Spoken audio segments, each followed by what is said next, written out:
Just give it a minute here as people are joining.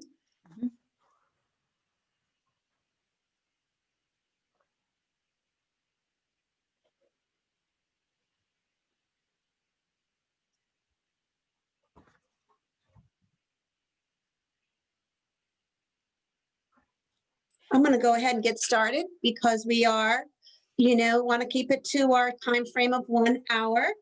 So good afternoon and welcome everyone on this beautiful day in October. Please know that this meeting is being recorded.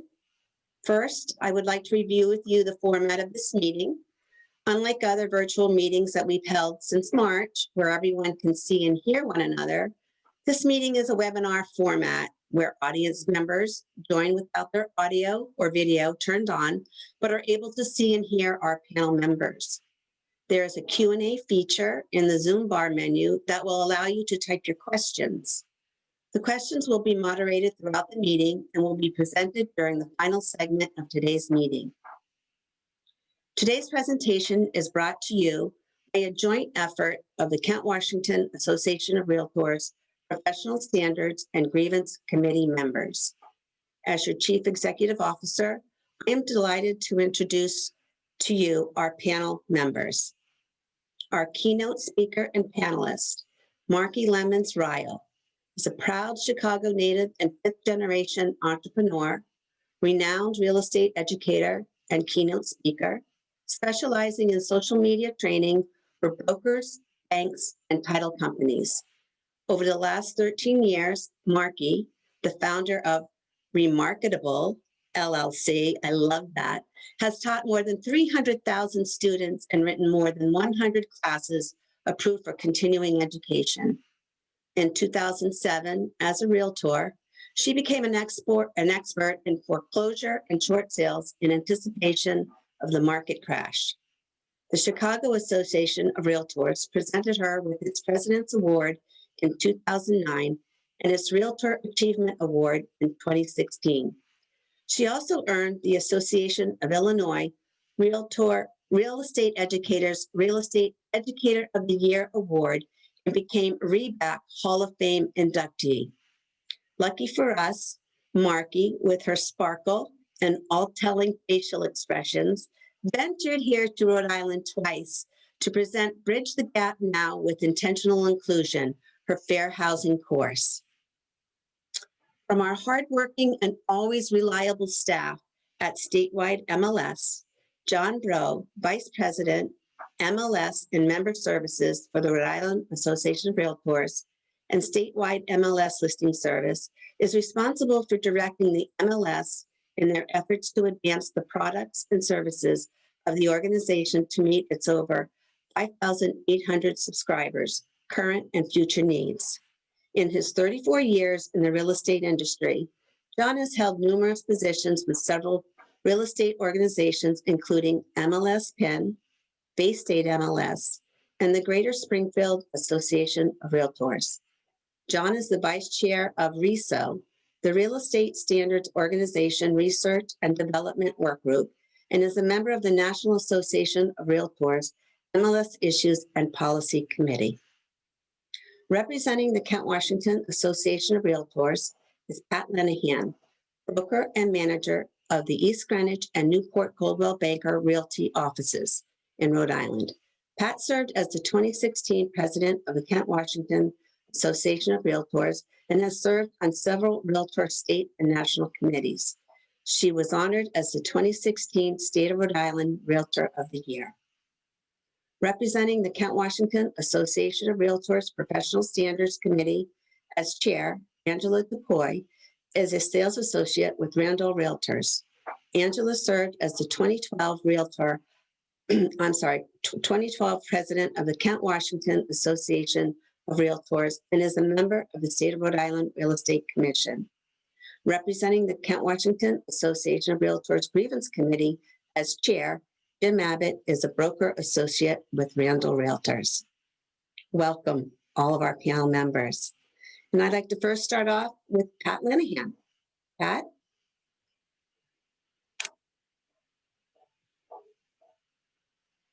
You got to unmute. There you I go. just did. I just did. Thank you. Um, so when Linda asked me to talk about this topic, it is one near and dear to my heart because it it just impacts everything we do. Whether you're making an appointment or you're making a point, professionalism is key, and receptivity is a key. And until you kind of get that as a pattern as to how you do business, you're going to find yourself struggling, and it can be so much easier. So what we're going to do in the next few minutes is go through the 21 points of um, professionalism, pathways, certain pathways that you should keep in mind. And then at the end, I've kind of added some things because as I was going through this, wanted to update it and make it current for the kind of climate that we're working in. So here we go. And Linda will advance the slides for me. So some people have said, follow the golden rule, do unto others as you would have them do unto you. There's been a modification of that I've heard from time to time, and that is do unto others as they would have you do to them. And so taking into consideration their needs and the kind of situation you're in, what would somebody else like you to be doing? And so that may be a good way to respond. Respond promptly to inquiries and requests for information. Um, I've sat in my office and watched my agents be very frustrated by trying to make phone calls, make appointments, and never getting responses or not getting them in a timely fashion. Understand that they're helping your business as well. So respond promptly to those inquiries. And while we're all busy, you can schedule a time which would be opportune for you to be able to get back to those agents that are wanting to cooperate with you. Schedule appointments and showings as far in advance as possible, especially these days where everyone is so incredibly busy. Taking that into consideration is something that is something that you can do to make everyone's life easier, yours included. Go ahead, Linda. Call if you're delayed or must cancel an appointment or showing. If you're waiting for someone, and all kinds of things can happen. And so you want to make life as easier as possible to, um, you know, let people know if you've had an issue, if your clients had an issue. So that's a critical piece. If a prospective buyer decides not to view a home, explain the situation. Over the course of time, I've been in the car with someone you drive up to the house and they go, "Oh, I don't want to see that." And you've already made the appointment. I see Angela smiling. She's probably had a similar experience. Um, you want to be able to talk your client through that situation. Sometimes it's a matter of just, taking a moment. We don't need to stay long. Let's just honor the fact that someone did make an appointment for you. And you know what? It could teach you something about the properties we're looking at. We've talked about communicating with everyone in a timely fashion. So that keeps coming up because it's an important thing. All right, Linda. You move on for me? I am. Hold on. Someone's Okay. interrupting me here. Oh, no Come problem. on. Come on. No, why doesn't it want to work? Just go ahead, Pat, and I will get to it. I don't know why it's not cooperating. Okay, I don't have it in front of me. Oh, here we go. Oh, there we Okay. go. When entering a property, make sure that you're handling unexpected sorts of things easily. Kind of wonder if you've got this big pit bull coming at you. I don't know how you'd handle that other than um, backing away. And however, you don't know, and so it may be an opportunity for you to, just try to calm people down and handle that as well as as can be expected. Who knows what unexpected things you may come up with, but that's part of your experience level. It's also part of your anticipation and setting expectations. Sometimes, in the past, when we didn't have an opportunity to connect with someone, or you at least were showing a property and the listing agent was not there, we wanted the homeowner to know that someone had been in the property, and so we'd leave a business card. That's kind of a tenuous thing. You want to be very careful about that. You may just leave a note instead of your business card. And that's something that, that's part of your ability to assess what your current practice is. But just leaving a note, letting somebody know that you were in the property is helpful. Um, Number 9 seems, like a no-brainer. But, sometimes you're not criticizing the property, you may just be making a comment, to your own buyer, but just be sensitive to, how those comments may fall on sensitive ears. Move on? Yeah. Um, Inform occupancy or leaving after showings. That's assuming that someone's going to be there. But if you're the listing agent, and you have people coming back, or you're working with someone in the home, make sure that you're letting people know that you're leaving. Um, there was a really very sensitive and critical video that NAR had recently on safety.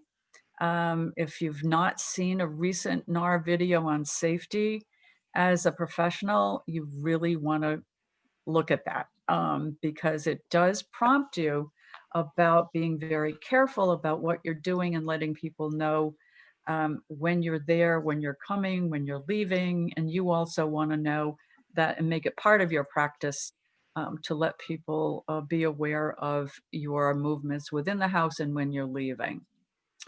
When showing an occupied home, ring the doorbell, knock, and announce yourself loudly before entering. Um, I can tell you some very funny experiences that I've had over the course of time, including one where um, when the person came to the door, he was naked. So you'd want to kind of not have those experiences happen. So just be aware that, you just shouldn't enter, assuming no one's home, even though they've told you they're not going to be there. Just be really very careful. Be professionally aware all the time of how you appear. Sometimes, the whole thing, you never get a second chance to make a first impression, comes to mind. And the um, presence you want to portray to people that are interacting with you is one of respect for the situation, respect for your client, respect for the business, and you want to be um, projecting that all the time. Doesn't mean you have to dress to the nines. It means you need to be professionally attired, so that again, reflects well. If you walked into your physician's office and he came in sloppy, dirty, you'd have a different impression of what that professional would be. Not that anyone's going to show up that way, but it's an extreme example of just what the expectation level is of the clients that you're working with all the time, and wanting to meet that appropriately. Okay, Linda. Um, all right, I think this kind of goes without saying. I don't know that anyone who uses a telephone these days, who's, you've got your own cell phone, and certainly, you want to respect the folks that are there. Um, Sometimes this number 14 can be a challenge, because people just talk without thinking. And so you want to make sure that there are no infringement of people's agency, And so if people do have questions, and there are things that are easily answered about the property, or if, especially, I think this refers to questions um, that may be directed towards how someone might approach making an offer, or talking about things that are better left with their own um, designated realtor. So just be very careful of the kinds of questions and just refer that buyer back to their own agent. And 15, this is something I use in training all the time with my agents. It's new to the business, and use it as a reminder to more experienced agents. Most folks are not going to ask you if they don't understand something. And so if you're using industry jargon or slang or acronyms, it's sort of embarrassing to them to say they don't know something. So just remember to explain the terminology that you're using. Okay, Linda. Um, Boy, this number 16 is something that we are having to come back to time after time after time, because we as a country are just not there yet in terms of respecting cultural differences. And certainly sometimes there's underlying biases we're not even aware of. So to to that end, I would urge you, if anytime you have an opportunity to, and there are more of them, to tune into webinars or training sessions or discussion groups that refer to um, undisclosed biases, or kinds of the things that you may have grown up with that just seem normal to you. Do it. Learn as much as you can, and certainly respect cultural differences that you meet in the everyday um, course of what you're doing. Courtesy and respect to everyone, naturally. This is what we're talking about. This is all what it's about. It has always amazed me that in certain circumstances, people come down hard on their cooperating brokers, or even sometimes their clients, but more often with cooperating brokers. And it always surprises me that they think they're going to get a positive result from abrasive relationships. There's really no percentage in that other person to um, reciprocate in a positive way if you're being negative to them. So always keep the view of your goal in mind. What is it you want to have out of this conversation? What is it that you want to happen to the benefit of your client?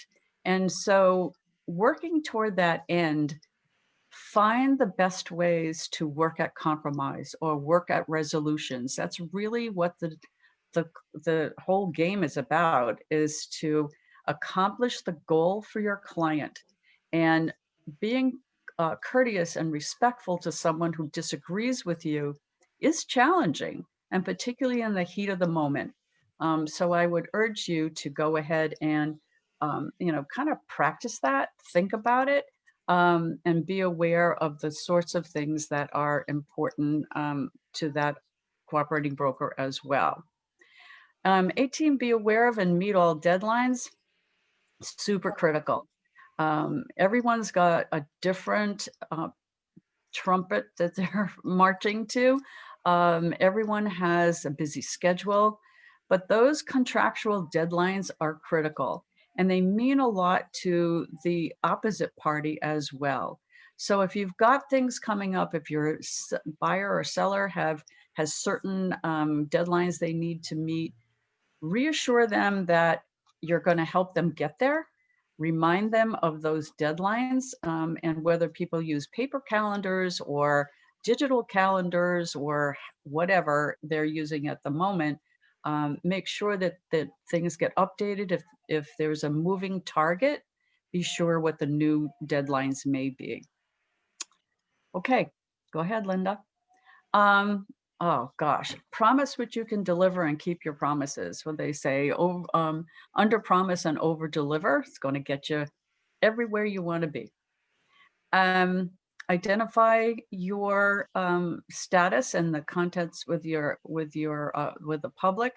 Realtor means that you are part of the system that honors and respects and follows the code of ethics, and that's different from just a license holder. And that's important for them to realize that you're held accountable by the system. Don't tell people what you think, tell them what you know. If you don't know something, find the resource.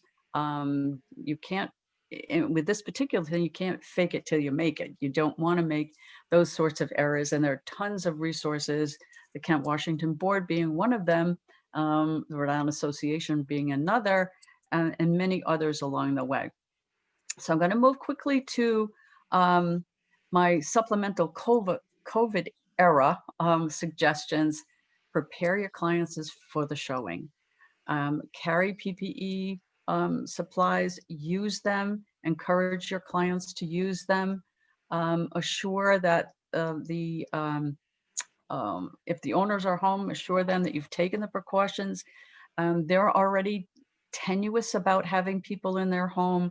The listing agent will be that much happier if they know that you're helping them, keep their clients safe. Make sure people aren't touching things in their home, in the home that they're visiting. It just makes it easier for the listing agent to clean up after your showing. Communicate, if you're the listing agent, what expected behavior or the procedure is going to be. That just makes things flow a lot easier. And there's an understanding beforehand between the listing agent and the cooperating broker as to what's supposed to be happening. And it makes things go a lot smoother.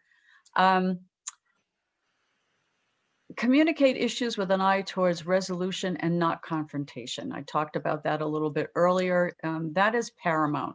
And especially where you've got multiple offers, heightened sensitivity, lots of activity, over asking pricing, people's emotions are at the front.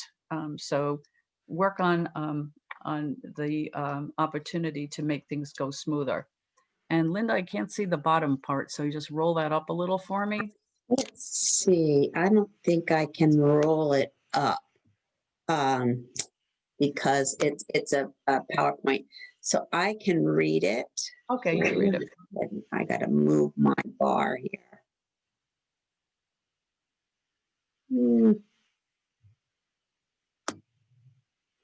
Civility goes a long way in a time of uncertainty and stress.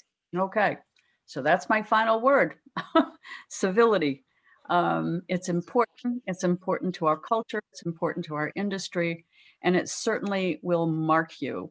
When we talk about character and reputation, character is what you bring to it. Reputation is what that is going to communicate to everyone else, and that's the only thing you own in this business. Thanks. I hope this helped to just kind of prompt some ideas and thoughts. Thanks. And reminders. Yeah. Thanks, Pat. Thanks so much. So now I am pleased to welcome Marky. Marky, take it away. Good afternoon, everyone. I'm Marky Lemons-Rao, real estate keynote speaker and international best-selling author. I love ethics, and that's kind of crazy because a lot of people don't necessarily love ethics, but I definitely do love ethics. And when we're out practicing real estate, one thing I like to keep in mind is not only do I have to adhere to the Realtor's Code of Ethics, I also have to adhere to license law in every single state that I have a license. Every last one of those licenses come with its own set of rules and regulations. So how do we even remain in compliance with all of these rules? What I do in my life is I always adhere to the strictest of the rules. That ensures that I am always following all the rules and regulations. Keep in mind, I have 60, yes, 60 real estate related licenses, designations, and certifications. And every last one of them, I signed something that stated how I would and or would not act, especially when I'm holding myself out to the public. So the question is wrong or right? And you know, my father would say there's nothing in life sliced so thin that there aren't two sides to it. So what we want to do is ensure one, we're always on the right side. Two, that we never jeopardize our livelihood. Three, that we do what we're supposed to do. And we owe every single client essentially an old car. Obedience, loyalty, full disclosure, confidentiality, accounting, and reasonable skill and care. The National Association of Realtors has a risk management committee, and every year they sit down and they discuss issues. I'm pretty sure we're going to discuss some new issues when we have the virtual Realtor conference this year. Cybersecurity is an ongoing issue. Teams, advertising and regulations, which I am going to discuss today. Property disclosures, especially when you could have a seller that says one thing on property disclosures. However, videos and photos tell a totally different picture. Coming soon, listings, floodplain insurance, unlicensed activity. A lot of people want to earn compensation when they do not have a license for bringing a buyer and a seller together. Agent professionalism or lack thereof of professionalism, short-term rentals, and solar panels.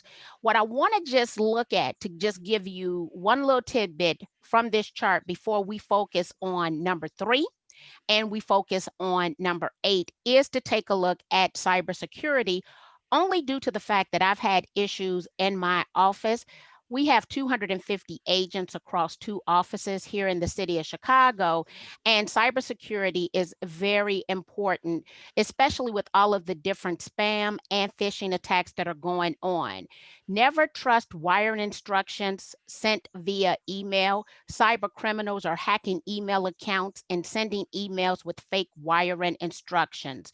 When you start a real estate transaction, I want you to program anyone who is going to be a party to that transaction's telephone number into your phone and pick up the phone and call. No, do not communicate back with another email. We had an issue where someone received fake wiring instructions. We know that it came via our agent. We had to refund that person that money due to the fact that they actually sent $1,000 via fake wiring instructions. But when we start thinking about this and we look into the Internet of Things, right? This phone right here is going to get a lot of people in trouble. We want to be clear about our actions anytime we do anything with this phone. And I've noticed that something happens after 5 p.m. once real estate professionals drink wine. Put the phone down because of disrespect. We come from an industry that is high on respect, okay? And there are a lot of channels that we could mess respect up, okay? The first thing, anything that you type, anything you say, and your actions can always be recorded. So I often remind the 3 men who live in my house, you better always be where you said you were going to be, doing what it is you said you were going to do. If not, the internet will make a lie out of you. But when we think about the mobile device, if you send someone a text, an IM, a DM, and it's inappropriate or it has a mean tone to it, they will take a screenshot of it and they will share it with the world for you. If you send someone an email and you decided that everything needs to be in caps and you need to use bold letters, they will think that you are yelling at them.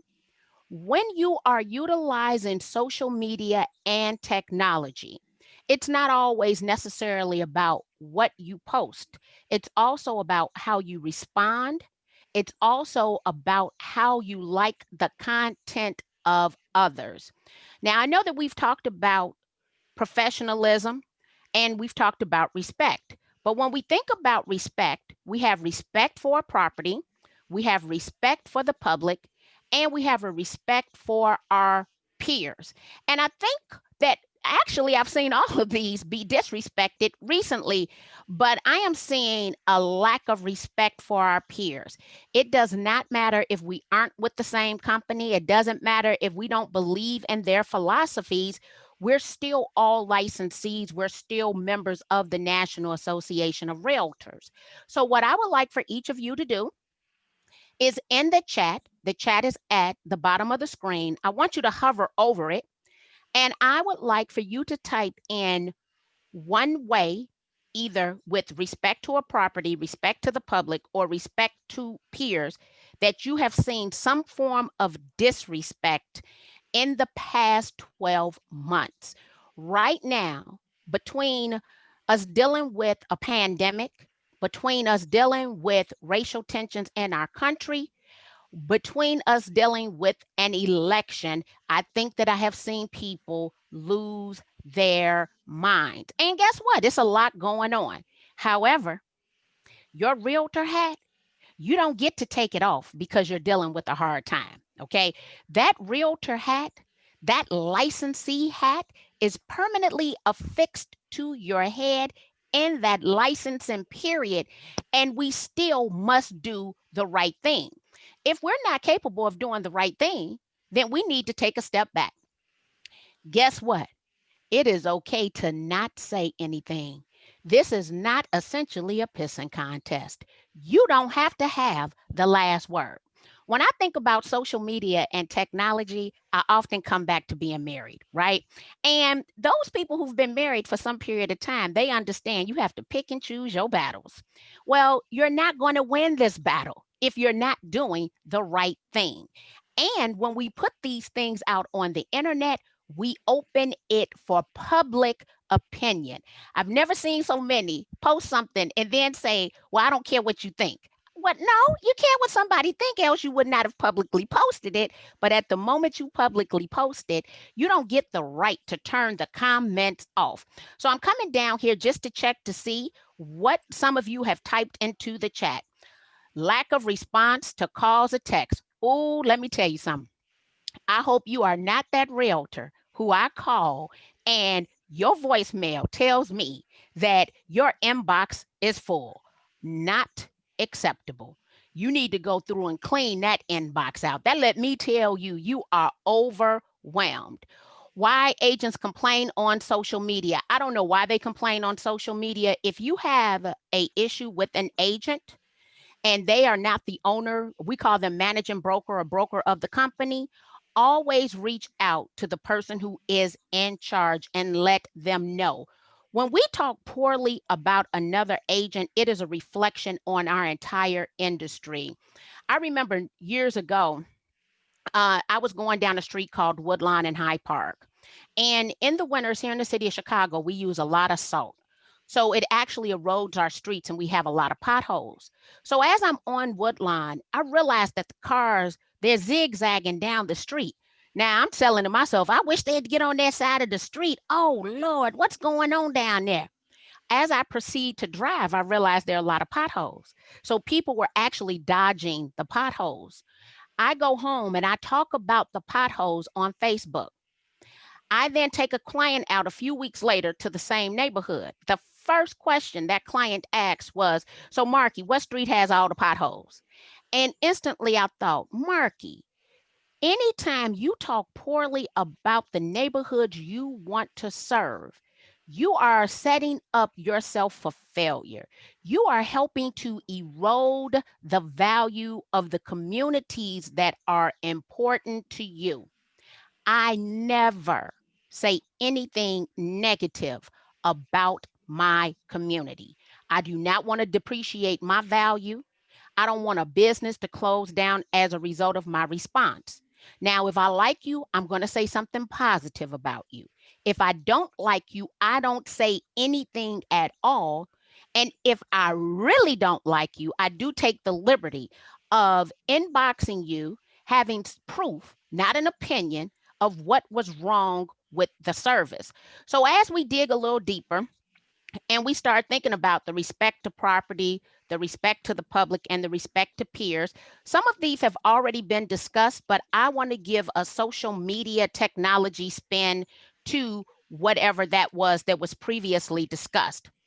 Ask for permission before taking interior photos or recording videos of a home if you are the buyer's agent. Under no circumstances should you ever walk into a listing as a buyer's agent and take photos and record videos. It is not your responsibility to do that. If you want additional photos, ask the listing agent if they have photos. And I take this from an episode of Law and Order where there was a thief ring that would actually look at photos and videos online to case houses, to also see what were the points of entry and also what about security systems. And so sometimes when people are taking their photos, they're strategic on how they're positioning those photos. No, under no circumstances should the buyer be entitled to all of this intel in someone else's home. Be responsible for everyone and do not allow your buyers to take the photos or video. So not only should you not take them, you shouldn't allow your buyers to either. They're not entitled to them, especially if you don't understand their intentions. Time and time again, I see potential buyers take photos so that they can come and actually crack jokes about the property or the agent. That is not acceptable. Never criticize the property on any social media channel, as you never know who might be friends with the listing agent or the owner of the property. Never criticize the property while on the premises, as the owner might be recording you. The only room that anyone should expect privacy in someone else's home is in the bathroom.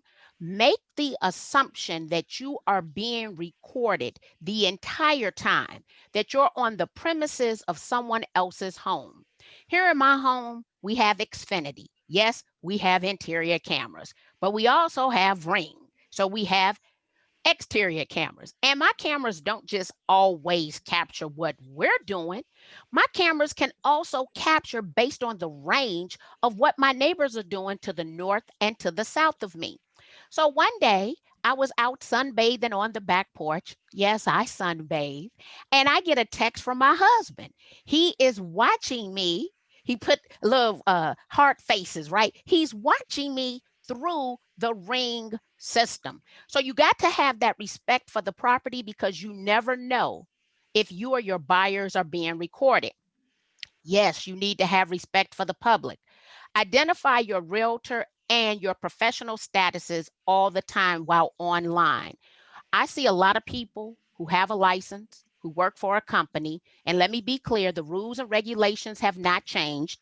The same rules that apply offline also apply online.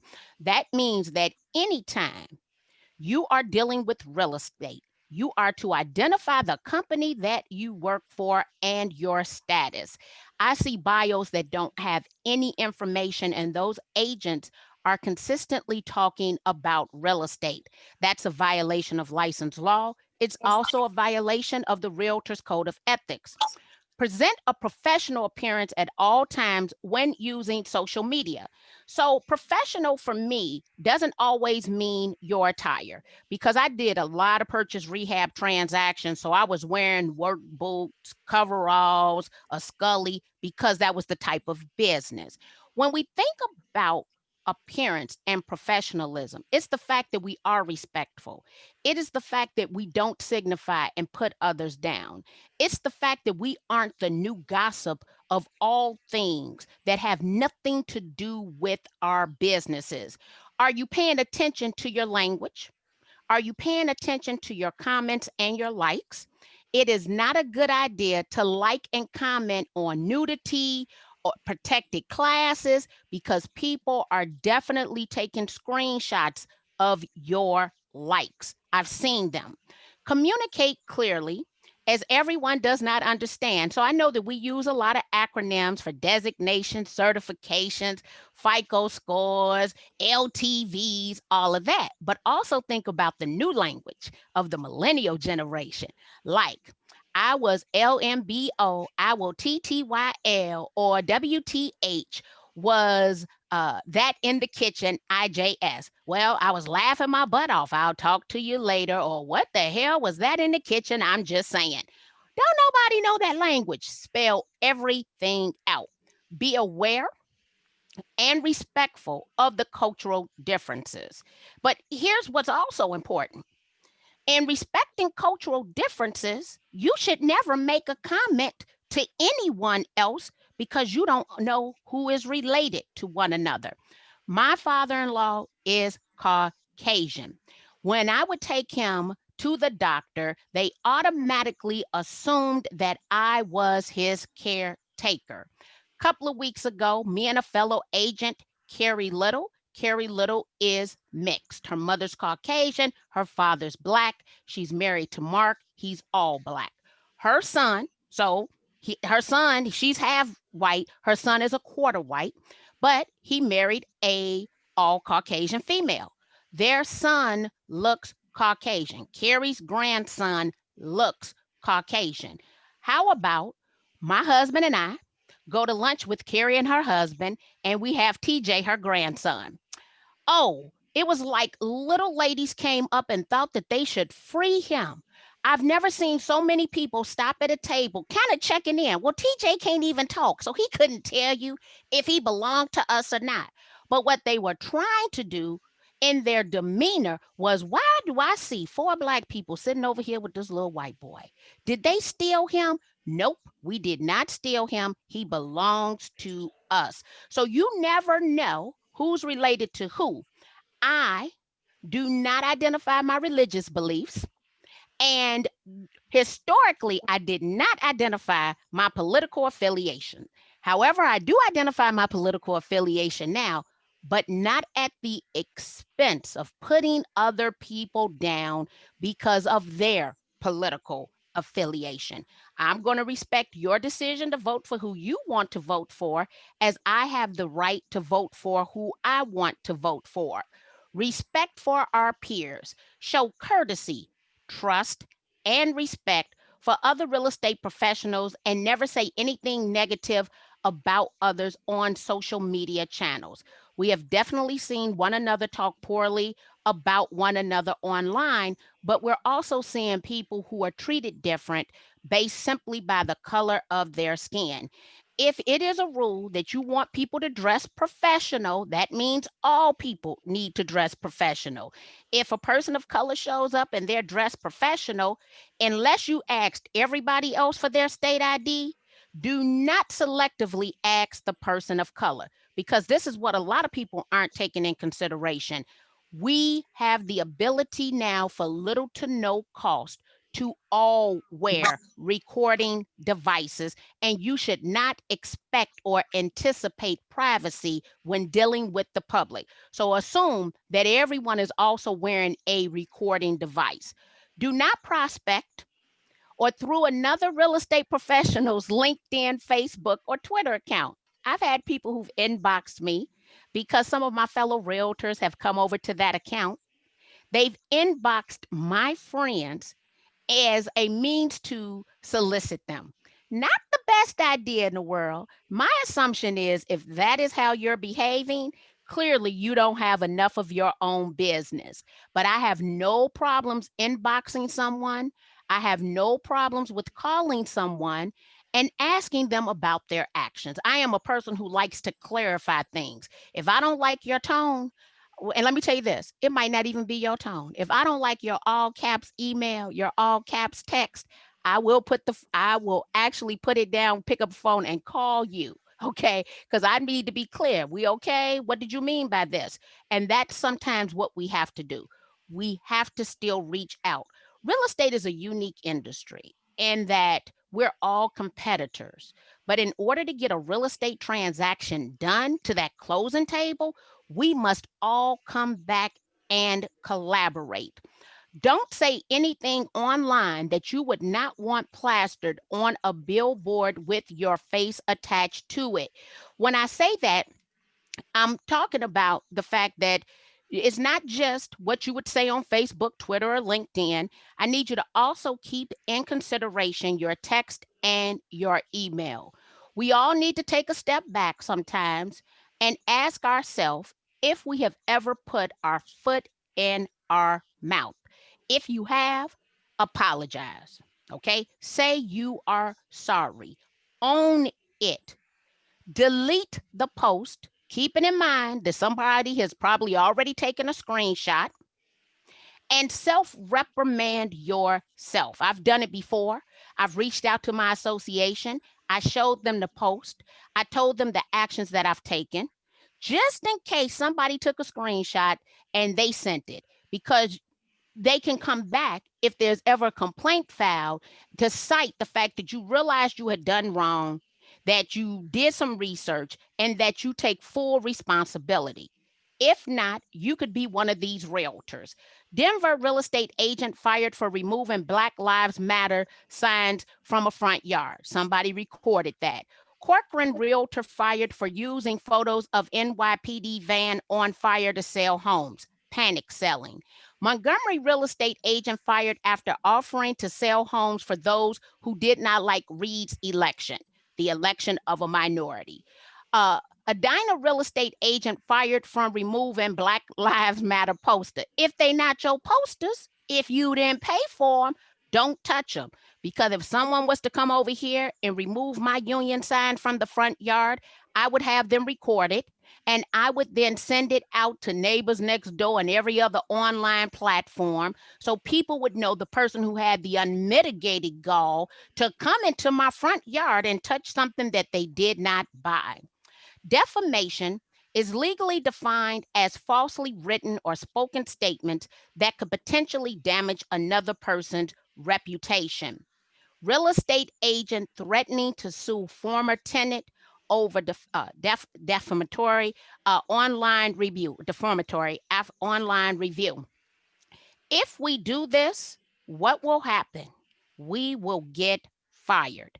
In today's real estate world, it's not if you would get fired, it's a matter of whether or not you would get hired.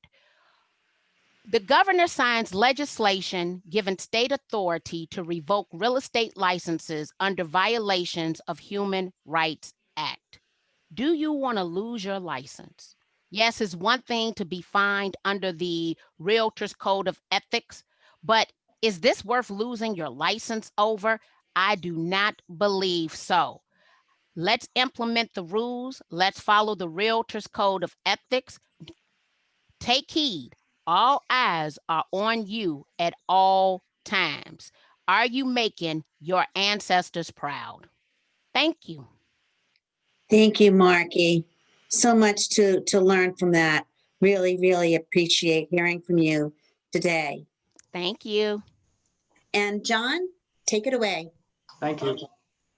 I have to correct Marky on one thing. I'm not sure all real estate professionals wait until after 5 to drink their wine. So wanted to point that out. Thank you, John. And I'm not going to say about our panelists, how many of us wait, but okay, let me just see if I can get this rolling here. There we go. Let's see that okay? We do. Excellent. All right. Well, thank you for having me here. I know we have a little bit of time left, so I'll try not to take too long here. First, I really want to talk about, in the context of the theme of the presentation here, really what the fundamentals of MLS are and how they work to support the message here today. So really, I look at it as there are three fundamentals in the MLS. It's timeliness, it's transparency, and it's cooperation. Those are really the three pillars, if you will, of MLS. And so to the extent that we have rules and regulations, it's really to support these pillars and enforcement of those. So first, let's just talk about timeliness. Hopefully none of these things are really going to come as a surprise to any of you, but it's just a nice reminder. We all know that we are required to submit listings, single family, multifamily, condo, or vacant land properties within 24 hours, excluding holidays. That is the requirement when you are a participant in MLS. Submit your listings within 24 hours. Status and other changes, price changes, etc. You're required to submit those within 48 hours. So really the idea is that the timely filing of these changes really helps keep your fellow realtors in the know so that when they're looking at the listing, they have a reasonable expectation of what they see is what they get. And so that timeliness really facilitates our next pillar, which is transparency in the marketplace. So again, as I said, what you see is what you get. I know when I'm looking at a listing at this price, that it's actually at this price. And hopefully I'm not going to see it listed at a different price somewhere out there on the internet. Or when the status of the listing is active, that the listing is active. And if it's not active, that it's listed as pending if it's pending, etc. So that's really the key component of how the timeliness requirement helps to bleed into transparency. There are other disclosures, of course. If you're required to disclose something, you by all means should disclose it. Some of those things we're not going to get too deep into, but if there are reserved prospects or exempted prospects to your agreement, you're supposed to disclose those with an R in the cooperative compensation to cooperative brokers field. Likewise, if there's a variable rate commission structure within your listing, that is to say that the listing office will be compensated differently depending on how the listing is sold. You're required to disclose that with a V in the comp to cooperating brokers field.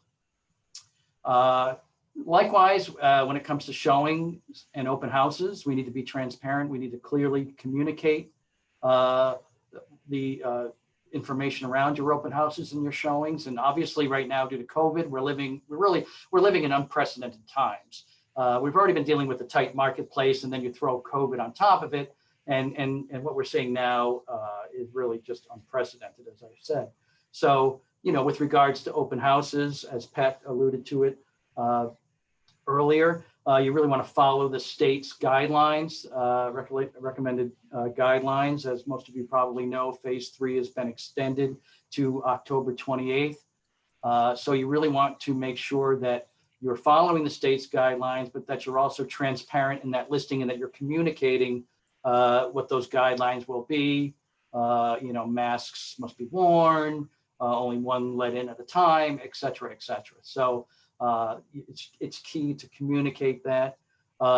Likewise, with showings, the same thing. How are you going to handle showings? You know, we're really dealing again with these difficult times, and property availability under the COVID rules it's just not what it normally is. And so we receive complaints that, you know, cooperating brokers aren't able to get their buyers into a home. And, you know, and it's really due in some cases to these just limited opportunities, that the homes are only opened up for, you know, X number of hours per day because, you know, the homeowners obviously have concerns for safety and there's time necessary needed to clean the home, et cetera. And so it's not a reasonable expectation that the property is going to be available as often as it was in the pre-COVID days. And unfortunately, there's no rule that MLS can really create that can get your buyer into a home. I mean, if the seller is giving the instructions to the broker to make the home available for these periods of time due to, you know, COVID reasons, then these are the blocks of times they have. And, you know, we can't force the seller to vacate their home for 8 hours a day or whatever it is that's necessary to get every buyer in there. It's just unfortunate. Again, there are so many buyers and there's just so much time, so many hours in a day. So just again, be transparent with how you're handling showings. Make sure that's communicated clearly in your listings. And so with that transparency, that really facilitates our next pillar, cooperation. You're cooperating now with your fellow brokers by, you know, really communicating the statuses, the pricing, the disclosures, how you're handling showings, et cetera. And so as I mentioned to earlier, by participating in MLS, subscribers really do agree to cooperate and compensate their MLS participants with this caveat, except when such cooperation is not in their client's interests. And this is what's going to sort of now lead me into the next thing that I really want to spend some time focusing on, which is the newish clear cooperation policy. It's still relatively new, but I think it's important to go over some of these things just to make sure we all understand what that is. So, and when we talk about, you know, a listing not in MLS, we're really referring to non-MLS listings, right? So that the seller has signed off and said that for whatever reason, it's not in their interest to have the home in MLS. But in the recent challenges really is the growing number of, as I say, define, or NAR calls them, off MLS listings that are actually being marketed to consumers, but not being marketed to cooperating brokers.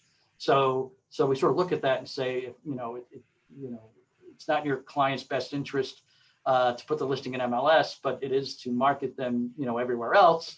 Let's sort of take a look at that. And so NAR looked at this issue, and as a result, it really drove them to create this clear cooperation policy. So the tenets really behind their thought process is, number one, that the distribution of listing information and cooperation among MLS participants is pro-competitive and pro-consumer. That the public marketing of a listing indicates that the MLS participant has concluded that cooperation with MLS participants is in their client's best interest. NAR concludes that leaving listings outside of a broader marketplace, in this case the MLS, really excludes consumers, undermines realtors' commitment to provide equal opportunity. And so in other words, put it in the MLS. Is it the exception to the rule, or is it now become the rule that all these homes are not being listed in the MLS? It's clear that they're being marketed. So it really calls into the question this notion of, is it really in the seller's best interest to not have this listing in the MLS? And so with this new clear cooperation policy, what NAR mandates is that mandatory properties, as we've already discussed, that are publicly marketed are required to be submitted to MLS within 24 hours. So no longer is it permissible to have a non-MLS listing and publicly market that property. So you can still have a non-MLS listing, and that form, by the way, needs to be submitted to the MLS within 24 hours. But if that non-MLS listing is publicly marketed, that listing must be entered into the MLS within 1 day of that public market.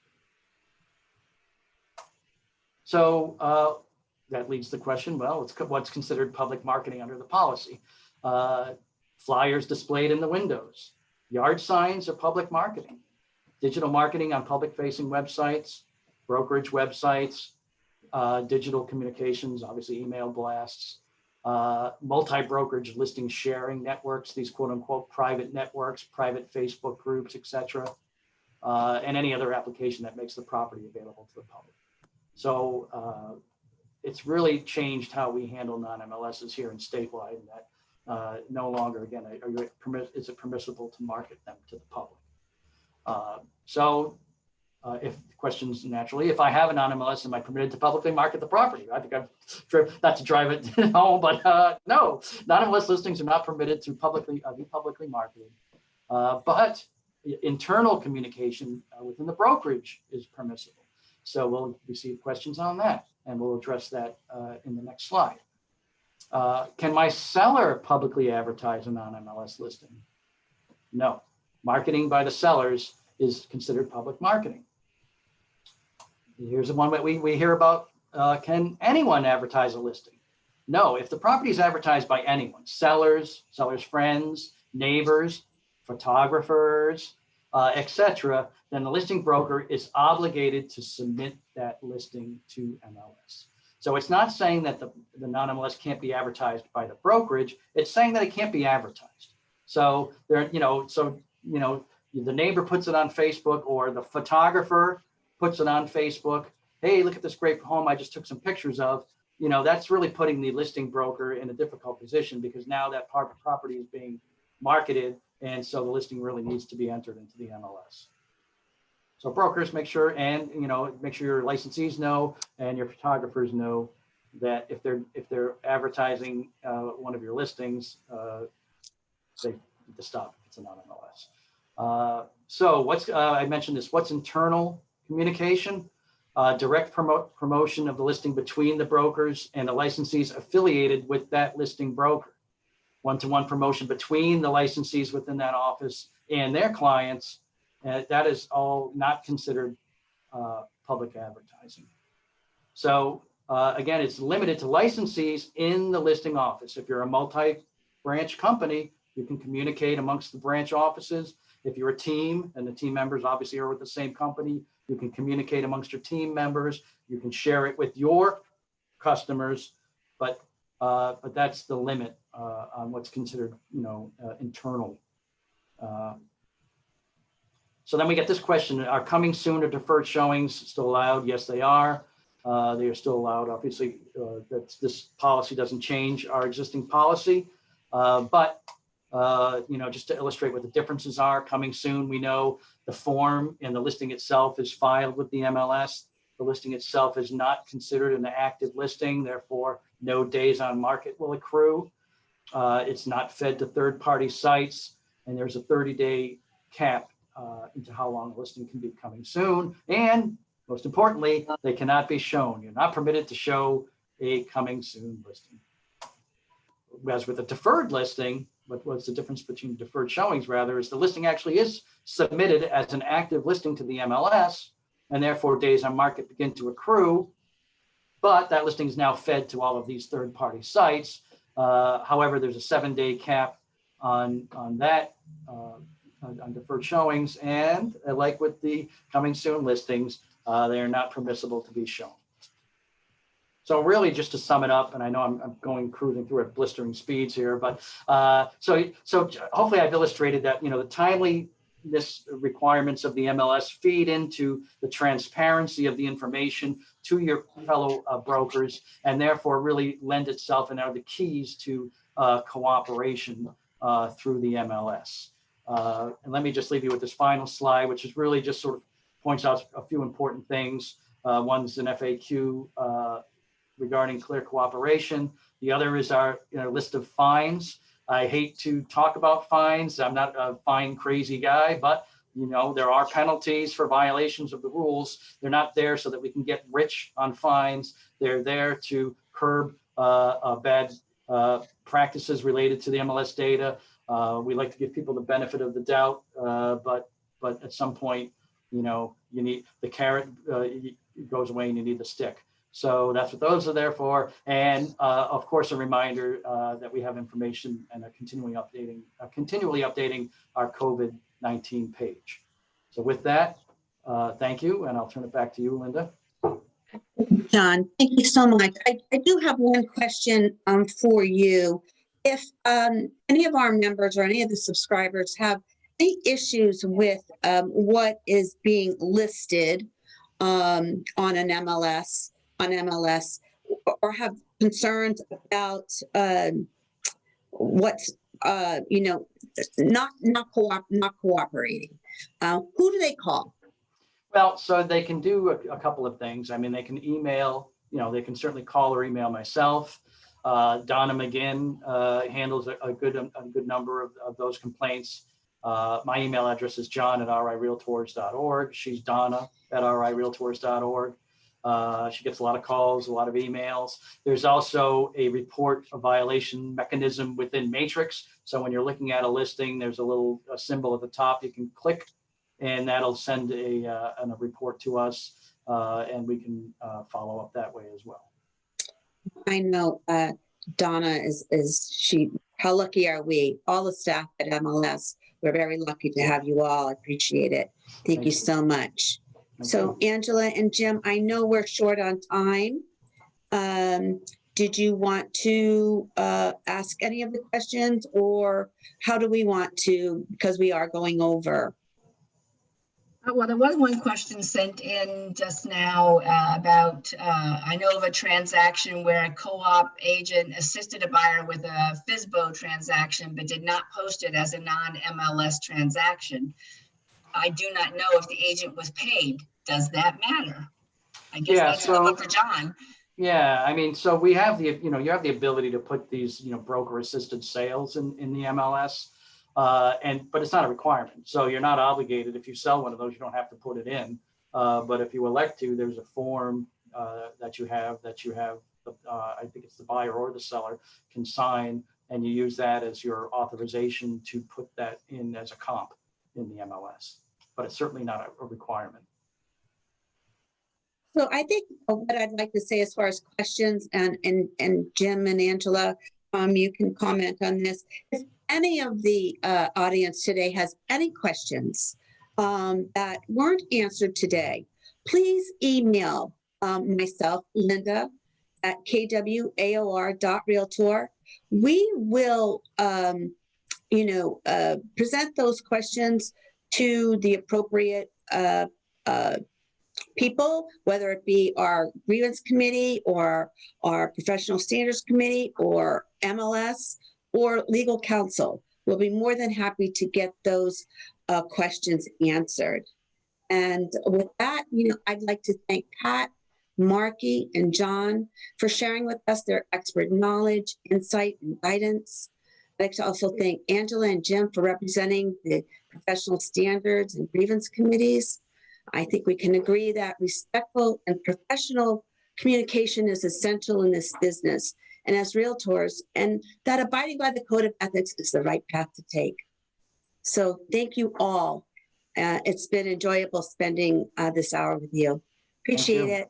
Thanks for having us. Take Thank care. you, Linda. Thank you, everyone. Bye. Bye-bye.